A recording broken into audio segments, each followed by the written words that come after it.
ইব্রাহিম আলাইহিস সালাম ওনাকে মালাকুল মউত আজরাইল ওনার জান কবজ করার জন্য আসছে। তা আসার পরে আজরাইল ঠিক বলছে, হে আল্লাহর নবী ইব্রাহিম, আমি আসছি আপনার জান কবজ করতে।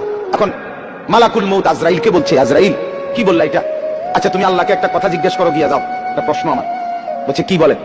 তখন ইব্রাহিম আলাইহিস সালাম বলছে, আল্লাহকে তুমি গিয়া বলো, আয়াকবিদুল খলিলু রূহা খলিলিহি, বন্ধু আরেক বন্ধুর কি জান কবজ করে? বন্ধু কি বন্ধুরে মাইরা ফেলে?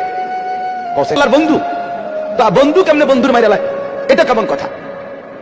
আজরাইল গেছেন, আল্লাহ তাআলাকে শুনাইছেন, আল্লাহ তো শুনছেই। তো আল্লাহকে বলছে রব্বুল আলামিন, ইব্রাহিম তো এটা বলছে, কি বলতে হবে?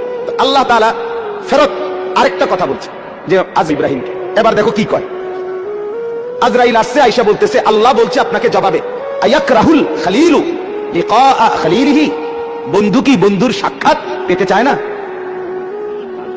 বন্ধু কি বন্ধু?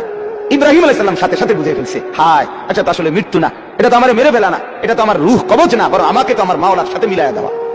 তখন সাথে সাথে উনি বলছে, ইকবিদ রূহি আল আন ইয়া মালাকাল মউত, হে আজরাইল মালাকুল মউত, এখন আমার রূহ কবজ করো, আমি বন্ধুর কাছেই যেতে চাই। সাকরাতুল মউত, মৃত্যুর যন্ত্রণা সহজ হয়, লাঘব হয়, আসানি হয় যদি কোনো মৃত্যু পথযাত্রী মুমূর্ষ ব্যক্তির সামনে সূরা ইয়াসিন তেলাওয়াত করে। আমার বাপ সুন্নত, সুন্নত মৃত্যুর আগে, মৃত্যুর পূর্ব মুহূর্তে কোন বান্দার জন্য কোরআন